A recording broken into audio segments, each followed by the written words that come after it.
Perfect.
Another couple of minutes, everybody, and we'll get started at 1:02.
We would have music if I knew how to put the music on, team. I'm just saying, I apologize for the awkward silence.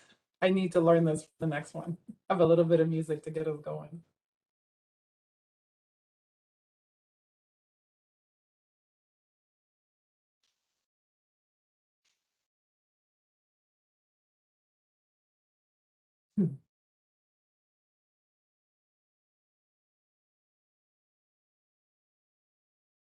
All right, team, let's get started. So welcome to our sixth CDW book club. I'm super excited to be here. You guys all know how near and dear to my heart this event is. Today, we will be interviewing the amazing Samantha Allen. But before we get to Samantha, I wanted to first of all take a minute to introduce myself. On the next slide, you'll see a little bit about me. I think I forget to do this every time. But my name is Julie Mignot. I've been with CW for, I think this is my 12th year with you guys, or with us, however you want to put it. Born and raised in Ottawa, moved to Montreal about 23 years ago and never left. So why am I qualified to do this book club? I've been asked that question recently, and I said, well, you know what? I'm not qualified at all. I guess that's my answer. So I'm just happy to be able to do this with you guys. So, you know, I'm going to make mistakes. I'm going to say the wrong things, but I certainly will be humble. I'm going to learn a lot. I'm going to do better with what I learned, but most of all, I'm going to have some fun. So, why did the book club, how was the book club invented? How did we get here? So on the next slide, we'll have a little bit of information for you, but really 2 years ago, so pre-COVID, we were doing women in IT events here in Montreal.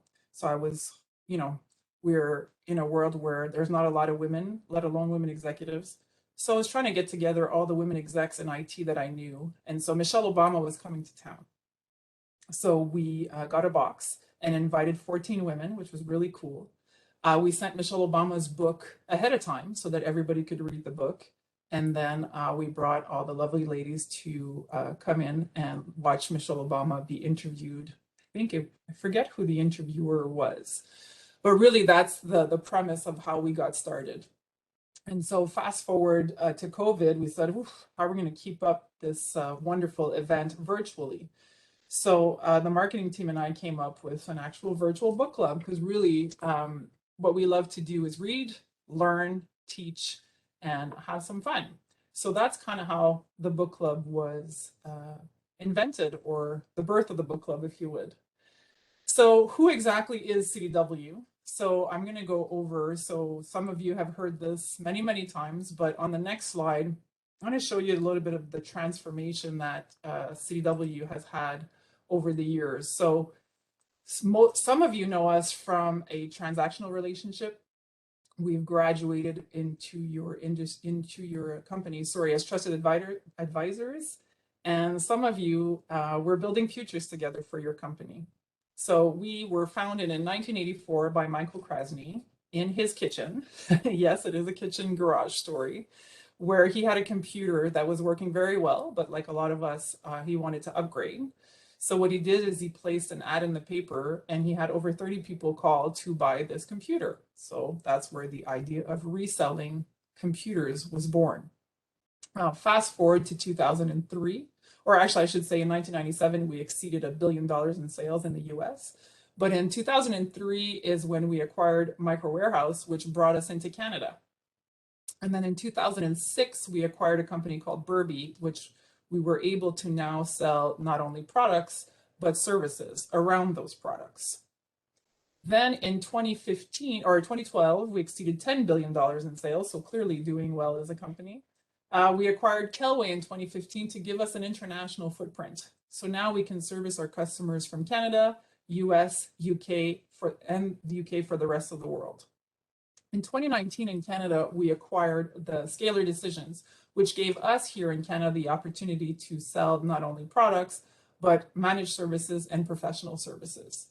From 2019 to 2021, we made various acquisitions, which now permits us to serve you for all of your needs internally. So in Canada, on the next slide, I'll talk to you about our expertise. So here we have 5 pillars that we concentrate on. So if you look at the bottom left, the client device procurement and management is what you usually know us for. Now, because of the acquisition of Scalar, we're able to service you in risk management and security programs. We can help you with your complex data centers, networking, and storage. We can help you transition from on-premise to the cloud. And we can help you with your digital transformation with ServiceNow. So all of this has been thanks to the Scalar acquisition. I want to say we're almost on 3 years now. And so there's a lot of people working at CDW now that we're over 1,000 employees. And we partner with some of the best partners in the industry. So today we are partnered with Lenovo. So why Lenovo with CDW? So on the next slide, we can give you a little bit of fun facts about Lenovo, but really the way we go about choosing our partners for this event, because it is very near and dear to my heart, we choose partners that share our core values. So it's important to work with like-minded people when doing such important things together. Lenovo is our #1 global partner at CDW. So what does that mean? It means we win together because of Lenovo's winning sales engagement model. We're able to provide our customers end-to-end solutions, ranging from the endpoint all the way to complex enterprise solutions. The partnership at CDW is so large that we currently have 12 Lenovo pre-sales experts that focus on core to cloud, endpoint solutions, security services, modern IT, and data center solutions at CDW. So when you talk to us, we have access to 12 of the top performing Lenovo pre-sales folks at CDW working for us. So we're really excited about all we're going to be able to accomplish in 2022. So as I said before, it's important to work with like-minded companies, especially for this book club. That is my pride and joy. So I'm extremely excited to introduce to you Rowan Kress, who's an account executive at Lenovo that will tell us a little bit more about why Lenovo is here with us today. Rowan? Thank you so much for the intro, Julie. Hello, everyone. My name is Rowan Kress. I guess here's my little bio. My hair was a little bit shorter back then. That's an older photo. But yeah, a little bit about me. I live in Toronto. I'm actually getting married in less than a month, so my life is a little bit crazy right now. But I've been with Lenovo for the last 3 years, working as a hybrid account executive in the small medium business space. I'm a member of WIL, which I'll kind of get further into in a little bit, in Canada as well as on the North America level. And I'm very interested in kind of promoting female leadership, especially in the tech space. Like Julie said, we're a little bit few and far between. Cassandra, can you just go to the next slide? So kind of generally, Lenovo is a leader in the global technology space. We're a Fortune Global 500 company and have been recognized as one of Fortune magazine's world's most admired companies. Lenovo's story has always been about shaping computing intelligence to create a better world. We deliver our vision of smarter technology for all through products, solutions, software, and services that individuals, communities, and businesses need to fulfill their potential. Lenovo is a part of the Valuable 500, which is a global business collective working towards increased representation and inclusion. Our employee resource groups, or ERGs for short, are a crucial part of this mission. Our ERGs are empowered groups that connect employees through gender, race, national origin, sexual orientation, and shared experiences. Each one impacts our business, and they continue to innovate new ideas and strategies. In North America, we actually have 8 distinct ERGs with various missions. Today, I'm coming to you from WIL, which is Women in Lenovo Leadership. WIL was launched in 2007 in North America on International Women's Day, with the purpose of addressing key priorities that support women's growth and advancement within our company. We have active WIL chapters in 14 different global regions that provide programming to Lenovo employees.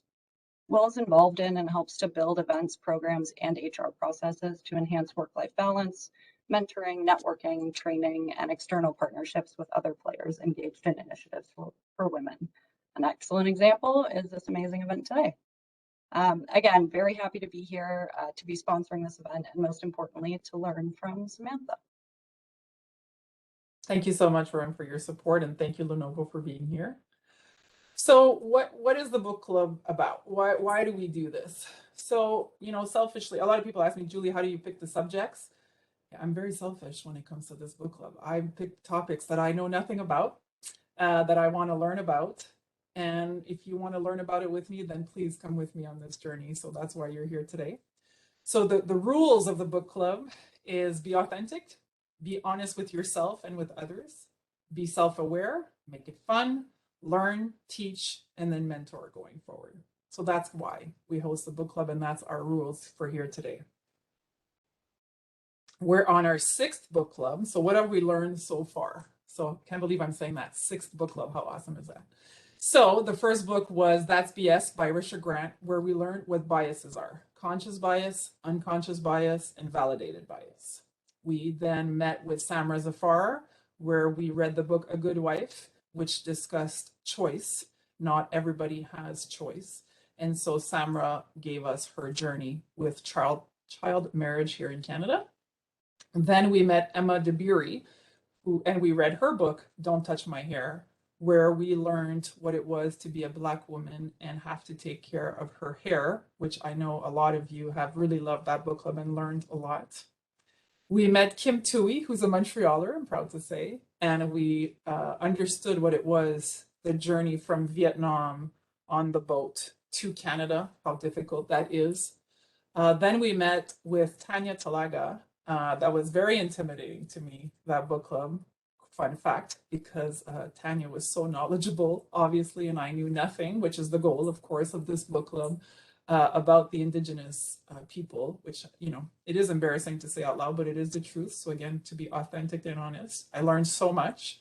I learned that we know nothing about our Indigenous people and that we have a lot of work to do. And today we're going to interview Samantha and learn about her journey, about her journey through America. And we read her book, Real Queer America.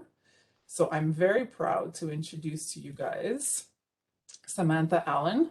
She is an award-winning journalist. In 2018, she received the GLAAD Media Award for Outstanding Digital Journalism article for a feature on the cultural erasure of bisexual men, and she was nominated in the same category in both 2019 and 2020. In 2021, she won 2 awards from NLGJA, the Association of the LGBTQ Journalists, Excellence in Political Coverage from her Them.Us cover story, A More Perfect Union, and a shared award for excellence in business coverage for her contribution to the Queer Spaces Project. Samantha has discussed her reporting on MSNBC, CNN, NPR's on the media, and today she will tell us her journey here at CDW. So Samantha, I hope I did justice to you, but I wanted to also put in perspective that the last week it was International Transgender Day of Visibility. So it's an annual event occurring on March 31st, dedicated to celebrating transgender people and raising awareness on discrimination faced by transgender people worldwide, as well as a celebration of their contributions to society. So it's only fitting that we keep the conversation going during our time today. Samantha, over to you. Awesome. Thank you for the introduction. Thank you, CDW and Lenovo, Julie, Rowan, Cassandra. It's a real pleasure to be here. So I wanted to talk for just a little bit about kind of where the book came from, how it came into existence, and then we can get into the conversation. So I'm a transgender woman.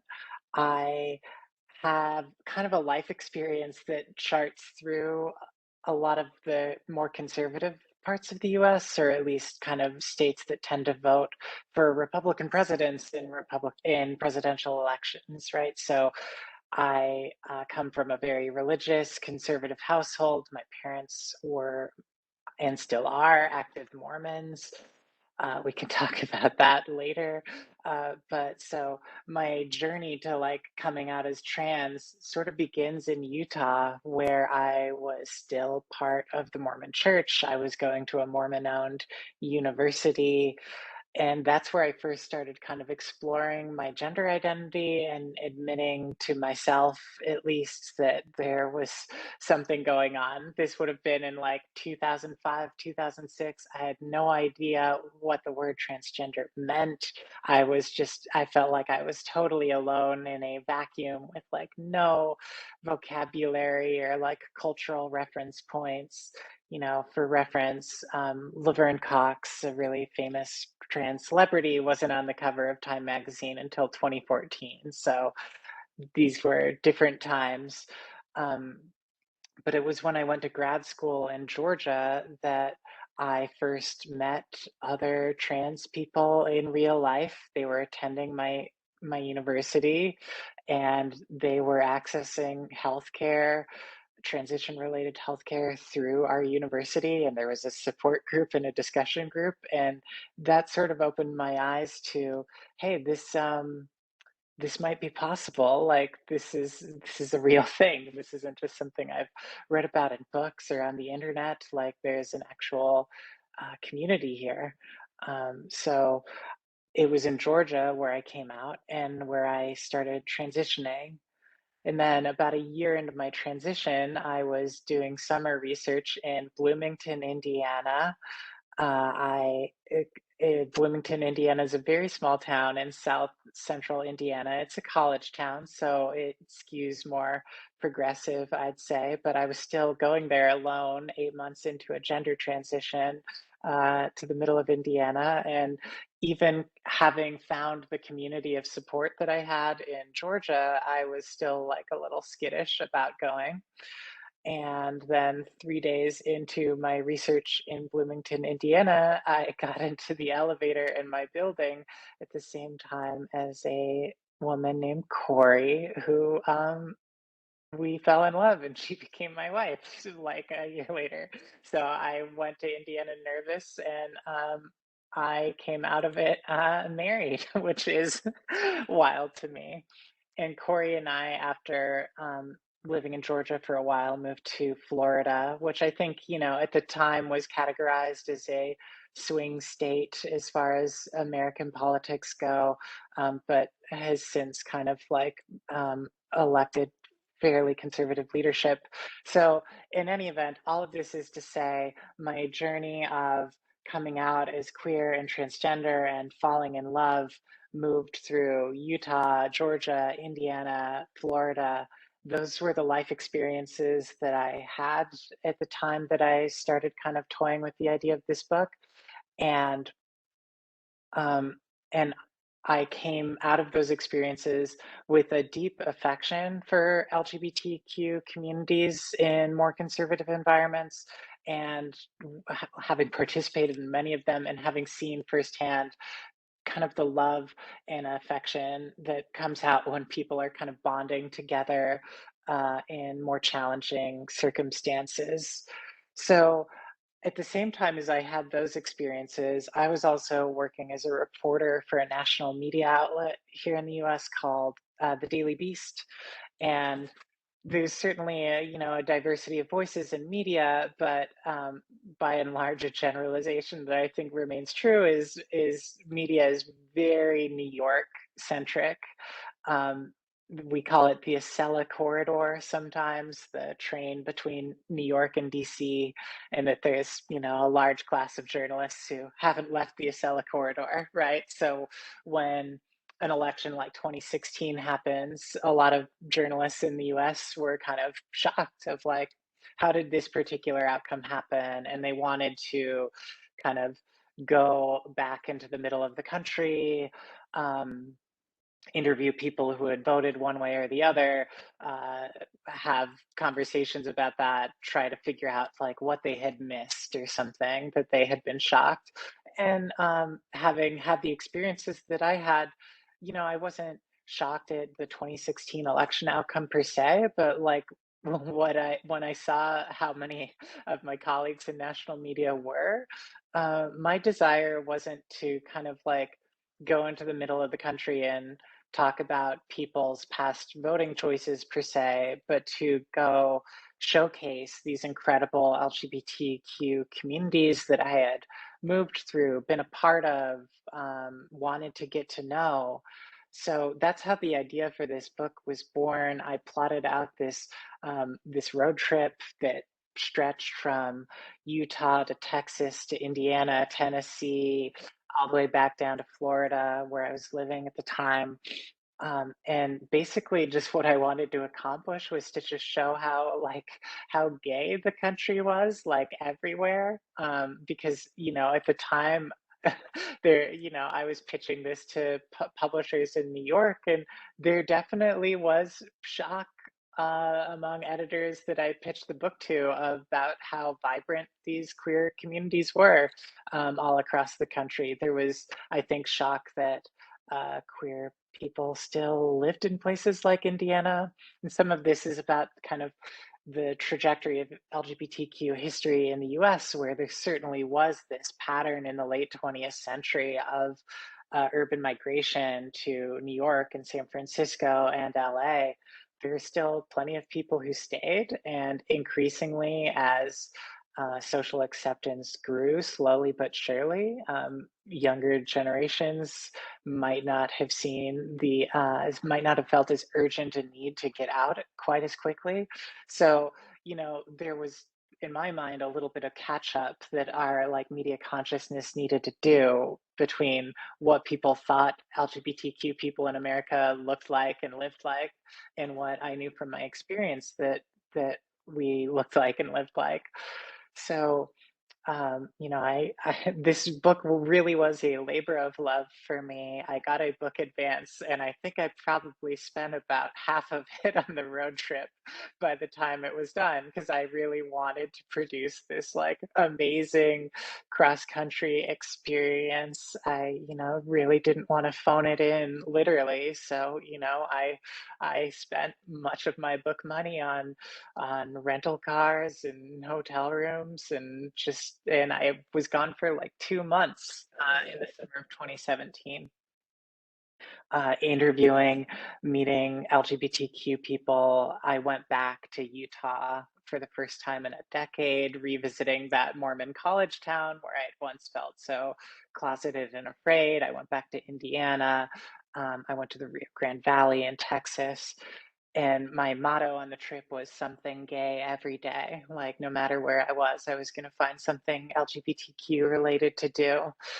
And I think by and large, you know, I hope that I proved my hypothesis, but what I came away with was a profound gratitude to everyone who shared their stories with me, which we can talk a little bit more about later, but also just like a real feeling of connection, because what ended up happening when I identified myself as I'm a reporter and an author, I'm here to meet and showcase LGBTQ communities in more conservative parts of the US.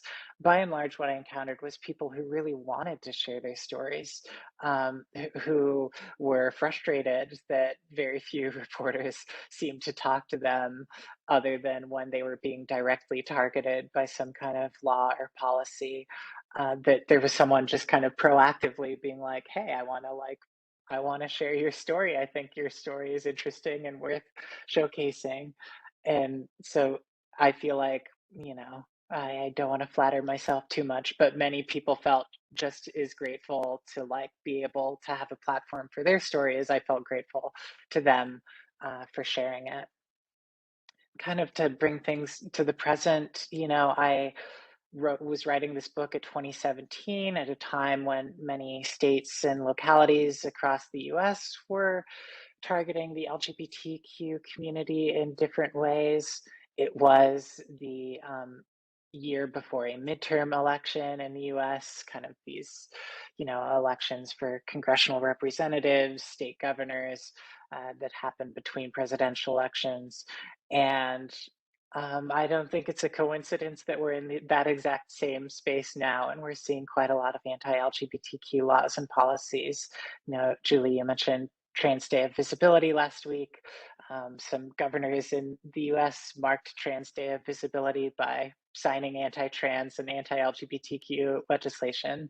So I think that was my other big takeaway from this book and from my life experiences is, you know, kind of an awareness for the way in which LGBTQ issues are used as a political football in ways that don't necessarily match up with the experiences of people who live in these states. And, you know, often the book was kind of born out of frustration of people caricaturing a whole state based on the actions of a state legislature, a governor, an elected official. And having had the experiences that I had, I knew, and even just looking at public opinion polling, you know that support for LGBTQ people is strong. It is rising. Um, Younger generations of Americans, and I'm sure in Canada, are identifying as LGBTQ at higher rates as social acceptance grows and as they grow more comfortable coming out. It's my experience that I think most people support LGBTQ folks, and that what's happening in state legislatures is an unfortunate combination of political donations, political lobbying, and, you know, political strategy to get a base activated before a midterm election. And, you know, as dystopian as the moment feels for many LGBTQ people in America today, I certainly share the same optimism I had when I wrote the book, long term optimism that the country is queer and can only get queer when you look at what's happening with the rising generation. So I've probably gone a little over my time, but that No, was you're my perfect. spiel about where real queer America came from. Well, thank you so much for that. I certainly learned a ton reading the book, so thank you. It was a very good, easy read. It was fun. Like I said to you earlier, I felt like I was on the road trip with you, or at least I want to go on a road trip with you. So I challenged you to come do one in Canada. And so I want to kick us off by giving you a little story about my unconscious bias, just to get us started and give you a break to breathe a little bit. So the first author we interviewed, we talked about conscious bias, unconscious bias, and validated bias. So here's a little story about my unconscious bias. This is very recent. So my team and I went to lunch with some vendors, I want to say 3 weeks ago. And our waiter was a tall gentleman, broad shoulders, had a beard on, sorry, but had very long nails, very like neon nails on. So, we're talking around, and I was raised to say, yes, sir, yes, ma'am. Like, that's just how my parents raised me, or yes, mom, yes, dad. It's just an automatic thing that happens when I speak to folks. So, when the waiter was asking me questions, I kept saying, yes, sir, like it just came out. So, the first time I said, yes, sir, I was like, oh, should I have said yes, sir? Like, I felt awful. And then the second time it just came out again. And I'm like, oh my God, Julie, get it under control. Like, what are you doing? Maybe he doesn't want this, or she doesn't want, or like, I didn't know. I was so confused. I was like, oh my gosh. And so I felt bad because I'm like, oh my, did I embarrass him? And so me being me, I wanted to get up and go apologize. But then I'm like, okay, if I go apologize, will I embarrass him further? So I just really didn't know what to do. So not sure if this was unconscious bias just coming out because I saw nails on somebody. You know what I mean? I'm like, really, Julie, is that all it takes for that to come out? So the reason I'm also bringing this up is that in the book, so normally I would start at the beginning of the book to ask you questions or to talk about passages, but on page 298, and of course I'm going to read some of it, you said that in your travels across the country, you had heard some version of what Pastor Rota's story. So one or two tales about your lesbian aunt, your gay uncle, your bisexual best friend. So I, for one, have many stories. I'm fortunate enough to have my brother-in-law that's gay and my stepsister who's a lesbian. So just being around them automatically makes me a better person because I learn so much from them. So throughout this interviews, I want the listeners to think about your stories and how you handle those stories. How do you handle the waiter? How do you handle your brother, your sister, everybody like that? So um, so that's kind of like the example or the story I wanted to tell about how easy it is for us to get lost in our biases. So on top of that, I don't know about all the listeners, but I had to Google a lot of words, a lot of definitions. So, for instance, cisgender, I had never heard before, polyamorous, gender dysphoria, asexual, pansexual, gender fluid, intersect. Like there was so many words I had to use, but the one word that came up most often in the book is queer. I Googled queer. I wanted to see exactly what it said. So I read strange, odd, offensive to homosexuals, spoil or ruin. But on page 9, you write queer is a continuing movement, moment, motive. Queerness crosses sexual boundaries, gender expectations, and political borders. So in the book, it's used many times, but in a positive light. Why is it that when I Google, it's negative? So what are we supposed to say? Can you help us a little bit in our awkwardness when it comes to these words? I can't promise a cure-all for awkwardness, but yeah, no, I mean, queer increasingly, at least kind of, it's used by people in many generations, the people who uh, kind of created the academic discipline of queer theory were probably like older Gen Xers and baby boomers, but certainly like since then it's been adopted as an umbrella term by many LGBTQ young people to describe being lesbian, gay, bisexual, trans, queer, non-binary, asexual, pansexual. In my mind, it sort of feels like a lot of people were like, "This acronym is getting too long. Let's just go with one word." Certainly, you'll still encounter uh, among some older folks, especially like historical memory of queer being used as a slur or being shouted at them on the street. And Hmm. I totally understand and empathize why a word that has brought someone pain might not be a word that someone wants to use as a descriptor for themselves, as an umbrella term. Um, I think some people also use it not just as an umbrella term, but as a way to be, I guess, strategically imprecise or just succinct about describing their own identities. I think there are ways in which labels kind of can encourage us to be 100% legible to everyone all the time and fully disclose everything about ourselves.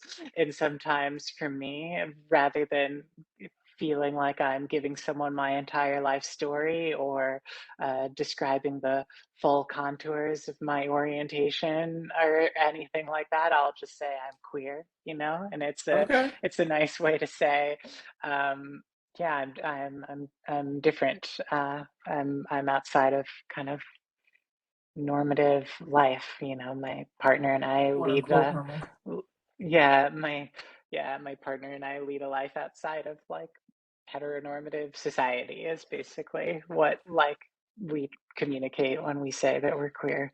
So yeah, that's kind of like a short history of the term, I Sure. suppose. I came out of academia where queer theory is a discipline that explores queerness not just as a simple matter of identity, but as a way of kind of thinking across um, received wisdom and conventional understandings of who we are.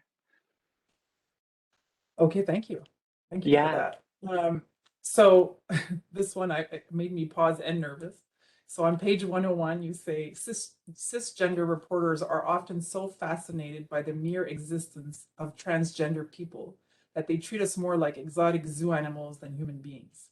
They ask the boilerplate questions like, when did you know? Or how does it feel? Or the ever popular but remarkably invasive, do you want the surgery? So let me tell you, when I was at 101, I'm like, okay, so I'm going to have to rewrite my question because I certainly didn't want to do that. Um, but no, jokes aside, I think many of us want to learn, but not necessarily have the opportunity to meet transgender people. So when we do, I guess that's where all the questions come in, right? So I think people are just trying to connect the dots. So what's your advice for someone that's just trying to learn and do better? What should, maybe step one, what should we do? Read a book, your book, obviously. uh, I won't shamelessly self-promote that much, but certainly You reading should, books is a you should. great way to get to know about other people's experiences and to prepare yourself more to like encounter a diverse array of life experiences in the world.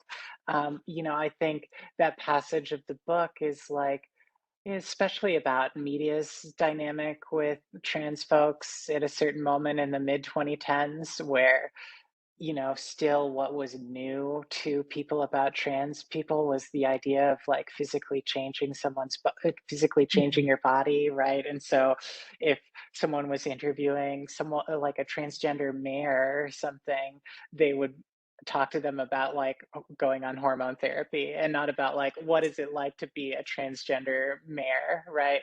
So like in my mind, like it produces a less interesting story. It produces a story certainly um, that I think can educate people, but it doesn't kind of get at the heart of the person, and it doesn't respect like the subject of the story. And my advice is like people have different levels of openness about sharing their experiences. I've certainly met people who don't share my experiences, who want to talk my ear off about being pansexual or polyamorous or something like that, and I'm happy to listen. And when someone seems very comfortable, then I'll feel more comfortable asking questions about what Sure. is it like to be poly or pan or things like that. Um, but I think in general, like the baseline words of wisdom are don't foist all of your questions about a certain identity category on like the first trans person you meet Don't or the attack them. first, Yeah. yeah, like they because one like they have they have had those questions asked of them so many times. And two, like, you can just pause, learn, see what that person wants to share with you, and you can go do some reading or watch a Sure. YouTube video or follow trans Right. creators on TikTok or whatever, and a lot of your questions will Exactly. get answered. Yeah. Well, I think it's up to us to do the work and not necessarily up to you to teach me, right? So I think that that's Yeah. what there's so much information out there at the tip of our fingers, right? So there's many different opportunities for us to learn.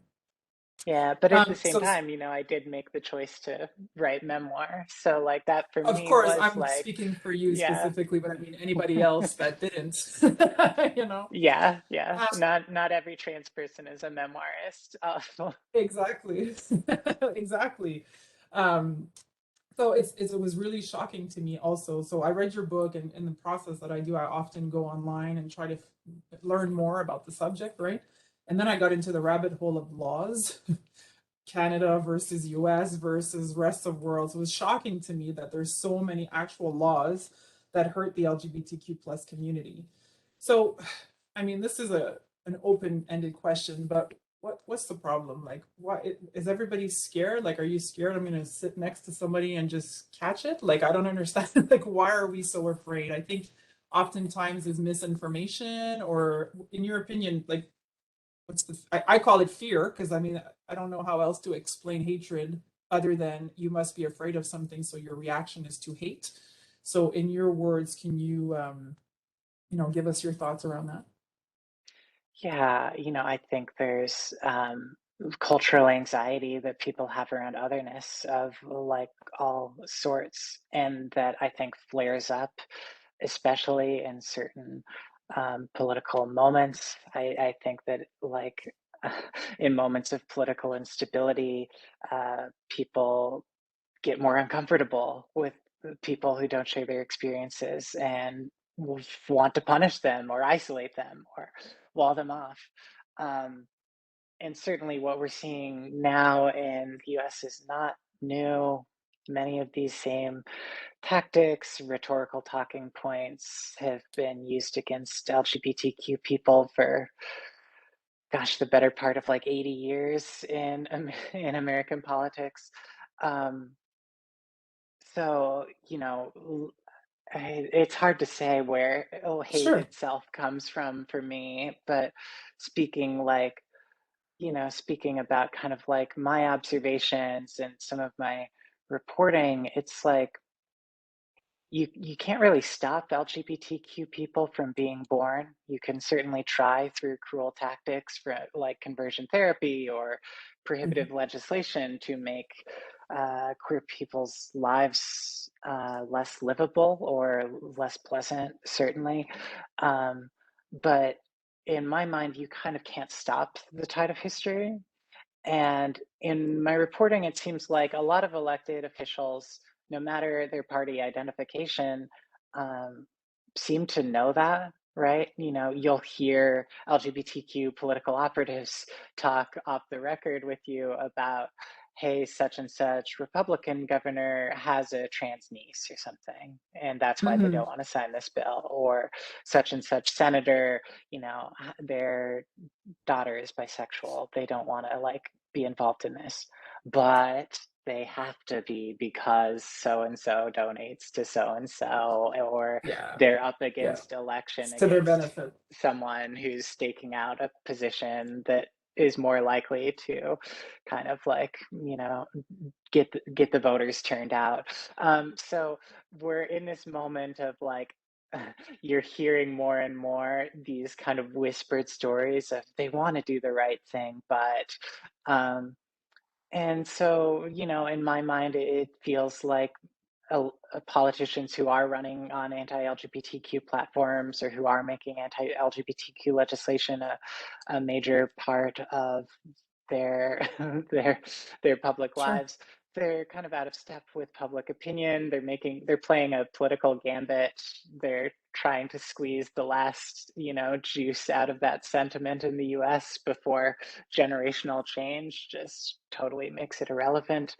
And they're certainly out of step with American public opinion. They're certainly out of step with, say, like the policies of Fortune 500 companies in the US. So it is a real interesting moment where you feel things being tugged in two different directions. And I'll shut up now, but Yeah, yeah. no, no, that's great. And so, I tried to look at Canadian laws versus US laws, and I said, you know what, I'm not, like, it's so complicated. The timelines don't even make sense. And so, I mean, I think we are a bit different here in Canada. Like somebody just wrote in the chat, conversion therapy was only banned in Canada in January 2022. It was just banned. You know what I mean? So, there's so much that we need to do to improve here in Canada as well. Nothing, it's not because we're on the other side of the border that it's better. So to switch gears a little bit, if you'll let me be a little personal, on Yeah. page 13, you use the word rebirth. And on page 20, you write, when it comes to being transgender, there's no type. Some of us carry this secret with us our whole lives, hiding it, whether out of shame, fear, from almost everyone we know. You spent 25 years trying to outmaneuver the insistent voice in your brain that was telling you that something had gone deeply wrong when the doctor declared you a boy at birth. What was the moment or moments when you decided enough is enough, I'm transitioning? Because I'm sure that was a big decision to make. Yeah, absolutely. So, I was in grad school in Georgia. I was exploring my gender identity in ways that I thought, well, this is like, this can just be a side of me. This doesn't have to be all of who I am or something like that. And I was talking to a friend who was like, you seem so much happier when you're presenting this way, like, why don't you why isn't this you, you know?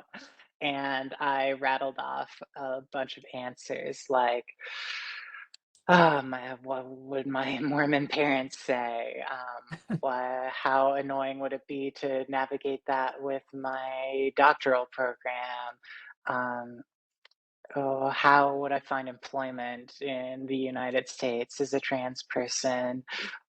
Who would wanna, who would want to date me or marry me or think, like, it just all of the reasons I could think of why it was impractical, and my friend said, like, "None of those reasons are about you. Those are all about external factors that you're Other worried about. people, Like what I didn't hear you say was, I don't want to transition." And that was a real light bulb moment for me. And I like this friend. literally, yeah, the next week I started coming out to people and making appointments with, therapists and that kind of thing. That's awesome. Well, I'm glad you did. Yeah, So I try to always bring it back a little bit to our corporate world because, of course, this is a corporate event. So on page absolutely. 285, for an agonizing month, I lived a double life. When I finished teaching, I rushed off to a single stall unisex bathroom in the Corning of Candler Library. Can you tell us a little bit more about the first months, once the transition process? Because if we have colleagues going through the same, I want to be aware or at least prepared to help, be an ally, whatever right word I'm supposed to use right now. I'm just trying to make sure that, corporate worlds are very cruel sometimes when it comes to differences. And so I just want to shed a little bit of light on how that can be internally for us. Yeah, absolutely. So, Emory is a pretty prim and polished university, but still academia, a little south of feeling corporate. And I came out in a gender studies program, which you might think was like an ideal environment to do it, but was actually, I think, maybe a stressful environment to do it because your identity is also theoretically part of the subject matter, so everything gets all mm, like mixed up together in ways that can be kind of agonizing. So I certainly kind of had a bumpy time coming out to um, advisors and that kind of thing. And then for me, that passage you read, the real stressful part was like, okay, I've come out to like my advisors, but I'm mid-semester and I have a classroom of like 35 like 18-year-olds that I'm like teaching. Um, like, and so there was literally like a several month window where I was like presenting one way outside of class and then only presenting as male, like when I was teaching these students, and that eventually just got kind of too stressful for me and um, my plan for kind of a gentle rollout or whatever got scrapped in favor of just kind of coming out. But, certainly I've talked to so many people who have come out in corporate environments, faced questions about dress code, bathroom, that kind of thing. Obviously, everybody's situation has been different, but I think like what each of them has wished most fervently is that the second they came out to a manager, a boss, or something, the boss didn't immediately just turn to the logistical questions or to the company policies around it and just delivered a full expression of support and said like, this changes nothing, you're a valued member of this team or this company, we're going to figure this out together, if they don't already have a policy in place. Things that really matter in those environments are being able to change your name in a corporate system. Maybe, like I remember at Emory, like being able to change your display name before it could actually be changed in like a Mhm. system was really important because apparently it took the like people who did software at Emory, like, a year to be able to give teachers like the capacity to have like a preferred name field for their students in addition to like legal names for the school records or whatever. But I digress. The most important thing No, that that's I've okay. I've heard in those stories is just wanting to feel like an immediate expression of support. Because when someone is just hit with, well, how's this going to work, or where do you want to like use a different bathroom now, or like like when they're immediately hit with the logistical questions, they feel like they're a nuisance or they're dragging their team down or something, which is the last thing someone should be made to feel when they're already being like doing something extremely scary, which is, yeah, I can telling imagine. their Yeah. boss. Yeah. I think so. I know my salespeople on the line heard a year to change a display name, so they clearly need CDW's help. So my US sales folks, please call Emory and let them know we can do it in 5 minutes with them. I couldn't No, help Emery, shamelessly pull the plug there. hey, I So have no major complaints about Emery. no, Just no, I some, was teasing more than yeah. anything. So I earlier, sorry, I said that the word queer came up a lot, but the other word that came up a lot was bathroom. So bathroom, when it came to laws, when it came to stress, when it came to so many things around bathrooms. So I think that you were mentioning, and I'm not quite sure what the law is in Canada, but there was a big thing around not permitting trans to use the different bathrooms or like, can you talk a little bit about the stress of having to choose a bathroom as a trans person?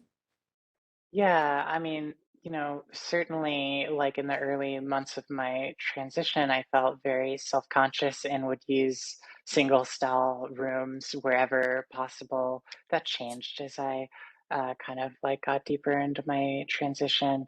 But like, politically, like in 2016, North Carolina passed a bathroom bill, as they're called here in the US, that restricted trans people's rights to use the restroom according to their gender.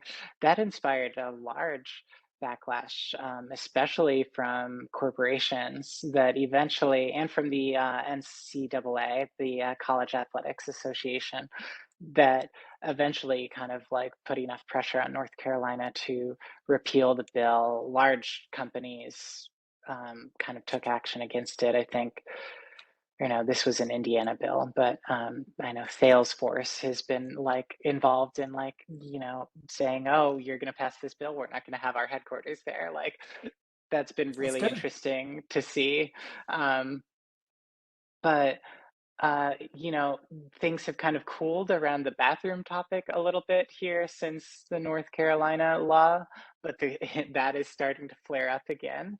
And again, you know, what advocates point out is the bathroom anxiety is not new, nor is it specific to trans people. Around almost any civil rights issue, anxiety flares up around bathrooms, and that's strategic because it's just a way to kind of strike at, I think, some like core fears people have about being in an unguarded space, right? But, you know, around the issue of racial segregation in the US, opponents of desegregation stoked up bathroom fears about what it would be like for Black and white people to share bathrooms in the US, around people advocating for the Equal Rights Amendment that would have written protections for based on sex into the US Constitution, just explicitly.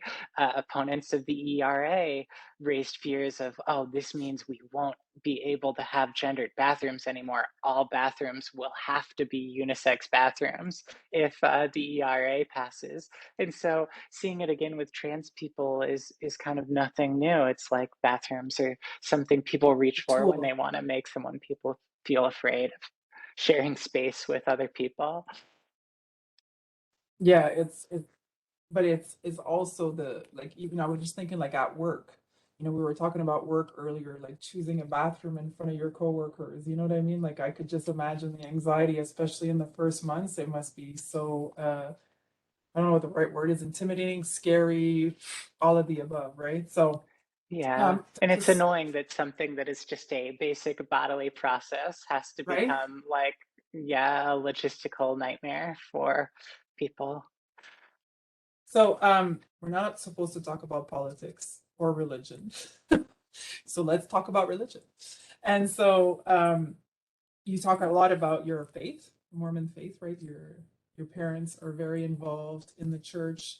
You know, I wrote maybe three different questions about church, but and page 47, Emmett Claren is one of the few openly transgender members of the Mormon church. So I guess for me, it was like, well, what does that mean openly? Like, define openly. Can he be himself? Does he have to do certain things? Does he have to hide who he is? And if so, then I can't wrap my head around why would you stay? Why would you keep going if you can't be yourself? I certainly wouldn't go anywhere where I can't be myself. But you know, maybe your point of view be different from mine. Yeah, so you know, Emmett certainly made a different choice than me. I left the Mormon church and actually asked my name to be taken off the records, like, you know, that was the choice I made. And so for me, interviewing Emmett was a similar experience of I wanted to know, like, how could you stay and transition here, like risking excommunication or being disfellowshipped or um, coming under church discipline for who you are. Um, and you know, I haven't followed up with Emmett in a little bit. I'm not sure like he's as involved now as he was back then, but there are certainly many LGBTQ members of that church, of the Mormon church, or of many like faiths that have anti-LGBTQ policies on the books. And I think like, you know, a lot of people, when faced with a system like that, make one of two choices. They either want to leave it and try to change the world from the outside, or they want to stick it out and change it from within. Um, Right. and for me, getting to know Emmett was, I think, about developing more respect for that choice of like trying to change something from within, of recognizing this is not my choice to make, this is not my path. Like, just because I chose this doesn't mean you need to choose that. And it's hard for me to argue with the fact that by you um, talking with other people in this community as a fellow member of the community, you can accomplish things that I couldn't from like the position of someone who is like, you know, formally like resigned from the community and said, I don't Yeah. want to be a part of it anymore. There's a trust there, you know. Yeah. No kidding. So when we talk about parents, in the book you mention your parents from time to time, but not a lot. Like you don't talk a lot about, and maybe you have in previous articles or previous books that I didn't get a chance to read yet. But a lot of parents might think, it's a phase, you can't transition. What were your parents' initial reaction, if that's not too personal of a question? Oh, Because we no, have that's fine. some folks so just quickly, we have some folks on the line that had asked questions about that. So I'll just read the question and make sure I give it justice. Many of us have queer children, and we are been able to normalize queerness in the home. But as these children grow older, leave the home, they'll be exposed to a lot of hate. How do we help this transition? So I guess my question is in two-part. How is your parents' reaction? And I know today the relationship is better. So how are they helping you navigate it today? Yeah, so, when I first came out to my parents, I was certainly met with a lot of skepticism. This is a phase. And then, at the same time as you're being hit with that, I do remember being told, what is your life gonna look like? Or things that just felt very discouraging to me. You know, Obviously, like my parents' faith played a factor in those conversations. The fact that I had left the church also kind of factored into it. Um, and there was a lot of anxiety, I think, coming from both of us to the point that we didn't super talk for a little while. And then I eventually started coming home for family visits again. Um, Now my parents are allies and friends, and my mom keeps up with trans rights topics in the US more than I do these days. She's always sending me news articles or Good for talking to mom. me about, yeah, what's going on in the Utah state legislature, things like that. Um, and I think that was just a function of time, which is such a huge factor in these things. I totally understand parents being shocked or feeling like surprised, caught off guard. Um, I think I would say, understand that for a child who's come out to you, it might look like impulsive or sudden from your perspective, but that is often because they've been hiding or living with something that they were afraid to share for years before they ever vocalized it. Um, I think people sometimes underestimate a teenager's ability to keep a secret sometimes. I think we Oh think we yeah. know everything, but uh, so I love my parents. My parents love me. They're fantastic trans allies, but so much of it was just about showing them that I was happy. They wanted to see that, and certainly, gosh, 10 years later, it's clear that things are not quote unquote a phase. Um, but also, I think an important thing to keep in mind is um, parental support, familial support in studies is the number one factor in helping the mental health of LGBTQ youth. So, as much as possible, try to suppress the shock and express support because that makes a huge difference for people. And if you're worried about what a child will encounter out in the world, if they have, and literally there's scientific literature on this, if they have the support of family, if they Oh, have three or four people solidly in their corner, it has huge alleviating effects on the absolutely. mental health burden of discrimination in the world. So we're at time. It goes so fast, these things. So I want to leave everybody with my favorite passage of the book, if that actually made me cry. So page 227, your father said, as you know, it's transition for the parents. It's tradition, transition. See, that's all I think about now. It's tradition for the parents of the bride to help finance a wedding. We helped your sister with her wedding, and we'd like to do the same for yours too. My dad was the first to call me a bride. So clearly, see, I'm even tearing up now. I think that is absolutely amazing. What a beautiful story. Thank you for your time today. I have 20 pages of questions, as you know, because I sent them to you, and we still have some customer questions. So as a follow-up, if you're okay with that, we'll send you an email with the questions that the Yeah, audience has asked. absolutely. And then we can return the answers in an email form to the participants. Yeah, So that sounds fantastic. Thank you, Julie. 102 to This was 202. Sorry, go ahead. Sorry. Oh, I didn't mean to interrupt. thank you for this Oh, conversation. This was really fun. yes, it was, and I love everything that I've learned. So thank you so much, and we're gonna end this now. Thanks, guys, that were on the line, and I know it's 2:02, so you have other meetings you need to get to go. So thanks, everybody, and have a great day.